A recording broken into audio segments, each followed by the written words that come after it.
The New York City serial killer David Berkowitz, the son of Sam, is coming up for parole before long. And if you think it's a slam dunk, he'll be turned down, you should also note that through the years, Berkowitz has gathered thousands of supporters who say he is no longer a threat to society.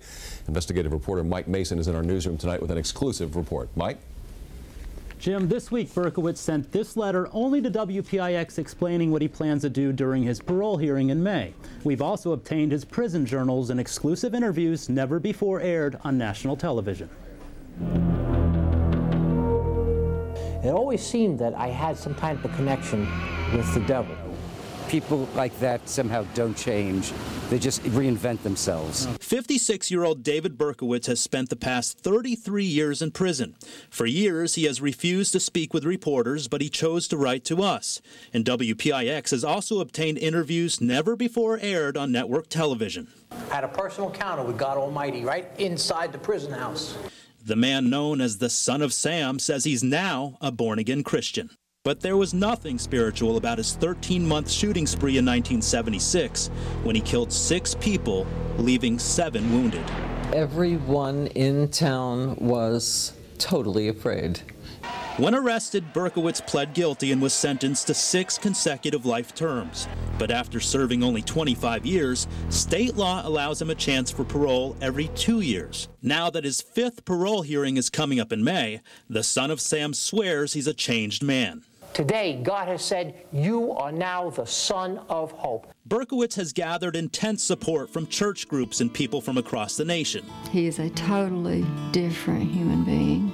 In a recent letter to WPIX, Berkowitz writes, everyone from college students to those in the military have gotten insight and inspiration.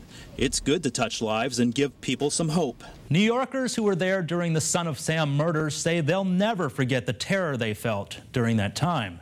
That chilling effect has left them with strong opinions on whether Berkowitz should ever be released from prison. Leave him there in that cage. That's where he belongs. Nina Sofer recalls how Berkowitz targeted women with dark hair. Women were buying blonde wigs. They were dyeing their hair blonde. I was platinum blonde for a week. Berkowitz says he's hurt enough people and says he's decided what he'll do during his parole hearing.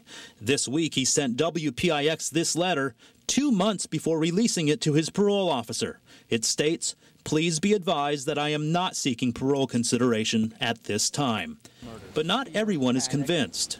I think he is a very clever, manipulating human being. So you don't think he should be released from prison? I think that it's pretty difficult to cure someone of psychosis, which is what he's got.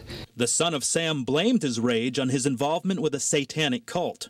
I really thought that I was some kind of soldier in a satanic army, and we had determined to bring New York City to its knees. And that's one reason officials have denied Berkowitz parole 4 times since 2002. If I could go back, I would take that gun and throw that thing right in the sewer. WPIX has obtained his prison journals, which contain some strong opinions.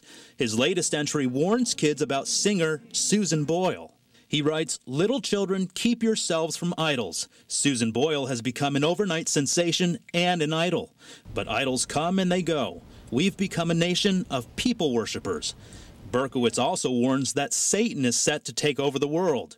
He writes, "Everyone is going to be electronically tracked and monitored, and so tyrannical will this international body be that those who refuse to go along with it will be put to death." Maybe he has transferred his fantasies into religious ones, but those fantasies and that disconnect from reality still exists. We should tell you that Berkowitz's prison record has been spotless since 1989, and that's when he was disciplined for having a Bible in his cell which was unauthorized. In the past, the parole board, however, has always denied him release because of the brutal nature of his crimes. Back to you. Mike Mason in our newsroom tonight. Thank you, Mike.